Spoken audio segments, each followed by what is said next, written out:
Hello friends, നമസ്കാരം. ഞാനിപ്പോൾ ഉള്ളത് വാഴച്ചാൽ വെള്ളച്ചാട്ടത്തിനടുത്താണ്. ഇത് സ്ഥിതി ചെയ്യുന്നത് തൃശ്ശൂർ ജില്ലയിലാണ്. അതിരപ്പള്ളി വെള്ളച്ചാട്ടത്തിൽ നിന്നും ഏകദേശം 5 കിലോമീറ്റർ അകലെയാണ് ഈ വെള്ളച്ചാട്ടം.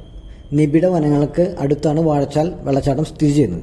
ചാലക്കുടി പുഴയുടെ ഭാഗമാണ് വാഴച്ചാൽ വെള്ളച്ചാട്ടം. ഷോളാർ വനങ്ങളുടെ ഭാഗമാണ് ഈ രണ്ട് വെള്ളച്ചാട്ടങ്ങളും. ഈ വെള്ളച്ചാട്ടത്തിലെ തണുത്ത മഞ്ഞണിഞ്ഞ ജലവും പാറകൾ നിറഞ്ഞ ഭൂപ്രകൃതിയും കാടും സന്ദർശകർക്ക് ഇതൊരു രമണീയമായ അനുഭവമാക്കുന്നു. തൃശ്ശൂരിൽ നിന്നും ഏകദേശം 65 കിലോമീറ്റർ അകലെയാണ് വാഴച്ചാൽ വെള്ളച്ചാട്ടം.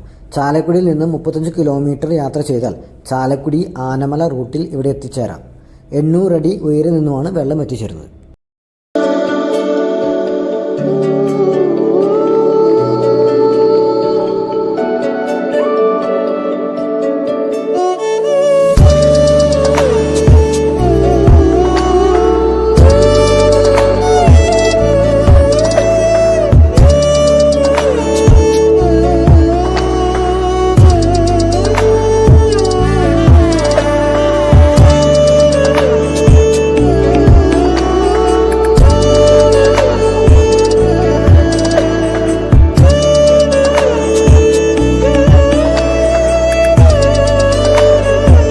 ഈ വെള്ളച്ചാട്ടത്തിന് അടുത്ത് തന്നെ നമുക്ക് കാണാൻ പറ്റിയ കുറച്ച് സ്ഥലങ്ങളൊക്കെ ഉണ്ട്.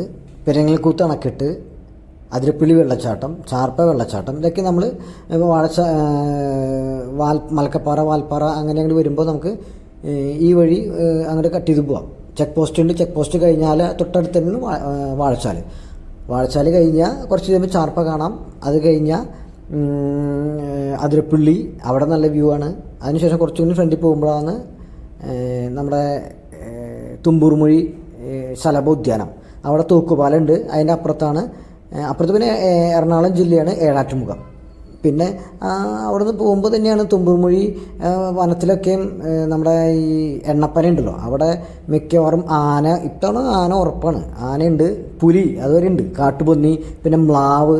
രാത്രി കാലങ്ങളിൽ ഇത്തിരി ഡേഞ്ചറാണ് ആ വഴി വരവ്. അവിടെ എല്ലാം നമ്മൾ ഗവൺമെൻറ് ബോർഡുകൾ വെച്ചിട്ടുണ്ട്. ഫോറസ്റ്റ് ഇവിടെ പതുക്കെ പോകാന്ന് വെച്ച് കഴിഞ്ഞാൽ മാൻ ചാടാം, ആനത്താരയൊക്കെ ഉണ്ട് അവിടെ. അപ്പോൾ അവിടേക്ക് നമ്മൾ സൂക്ഷിച്ച് പോയില്ലെങ്കിൽ ആനയുടെ ഫ്രണ്ടിൽ ചെന്ന് പെടാം. ആനനെ പ്രകോപിക്കാണ്ടിരിക്കുക, അല്ലെങ്കിൽ ആന തിരിച്ചാക്രമിക്കും. പിന്നെ റോട്ടിൽ കൂടെ ബൈക്കൊക്കെ പോകുമ്പോൾ മ്ലാവിനേക്ക് ഇടിച്ച് നമ്മൾ തെറിച്ച് വീഴാം. അങ്ങനെ കുറേ അപകടങ്ങൾ അവിടെ നടന്നിട്ടുണ്ട്. അപ്പോൾ നമ്മൾ സൂക്ഷിച്ച് പോവുക.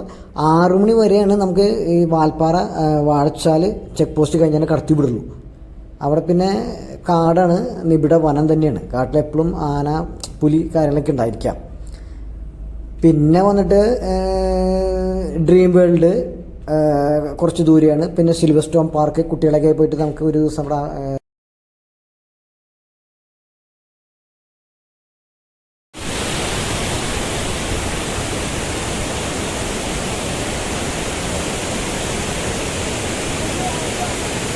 ഗസ്റ്റ് ഹൗസിന് കൊടുക്കുന്നുണ്ട്.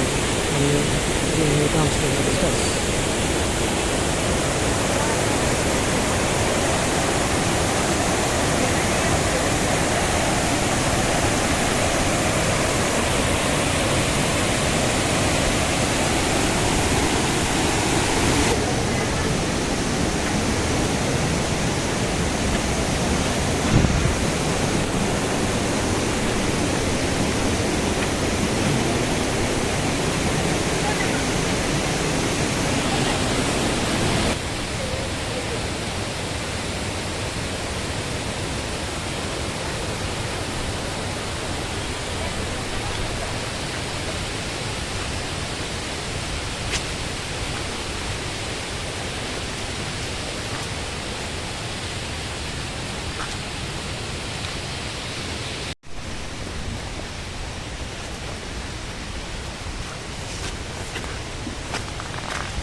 പക്ഷേ അത് ഇങ്ങനെ ഒരു സംഭവം ഉണ്ടായ രസമാണ്. ഇവിടെ ഇറങ്ങി നിന്ന് നമുക്ക് യൂസ് ചെയ്യാനുള്ള ഓപ്ഷൻ ഉണ്ട്.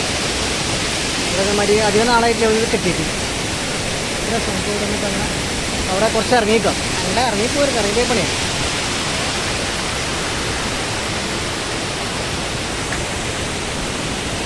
ഇറങ്ങുന്നത് ശിക്ഷാർഹമാണ്.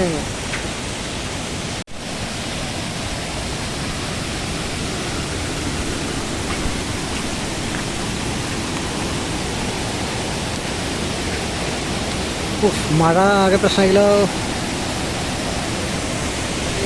ആകെ പണി. നമ്മുടെ ഈ ബാക്കിൽ കാണുന്ന വെച്ചിട്ട് ആദിവാസി ഊരുകളുണ്ട്. ഇത് ഇവിടേക്ക് ഇതൊക്കെ തുറന്നിടക്കായിരുന്നു. ഊർക്ക് രാത്രി എങ്ങനെയല്ലേ. കുറച്ച് വീടുകളുണ്ട് ഇവിടെ ആദിവാസി. ഇത് ഈ കാണുന്നതൊക്കെയും ആദിവാസി വീടുകളാണ്. ഇവരിവിടെ ഉപജീവനം വെച്ച് കഴിഞ്ഞാൽ ഇവിടെ ചൂണ്ടറാനൊക്കെ ആയിട്ട് ഇവരിറങ്ങും. പിന്നെ ഇവർക്ക് ഈ ചെക്ക് പോസ്റ്റിലേക്കും ഇവരുടെ ആൾക്കാർക്ക് ജോലി കൊടുക്കുന്നുണ്ട്. മെയിൻ ഇവിടുത്തെ മിക്കവരും ഇവിടെ ഡാമിലും ഇവിടെയൊക്കെ ഇറങ്ങി മീൻ പിടിക്കുന്നുണ്ട്. മഴ ഒക്കെ കൊള്ളായി.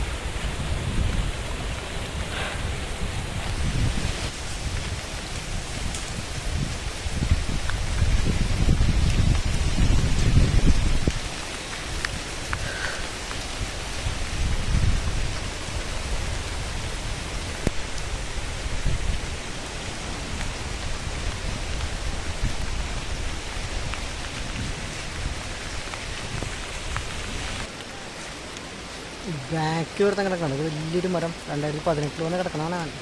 കടപൊഴി വന്നിട്ട് എന്തിട്ട് പിന്നിൽ കാണാം കിടക്കണ കരിമുട്ടി.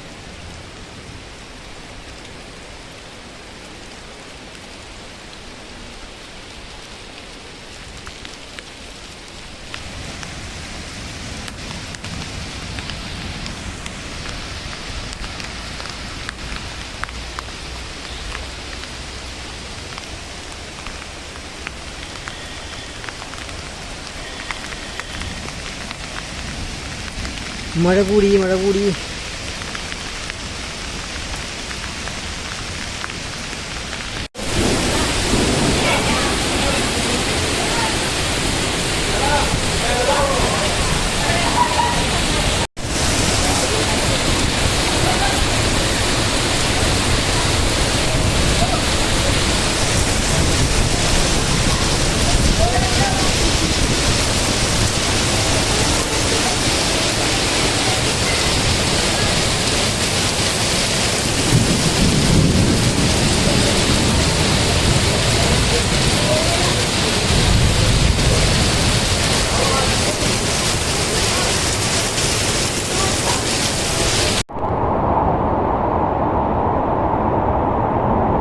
ഗംഭീരൻ മഴ.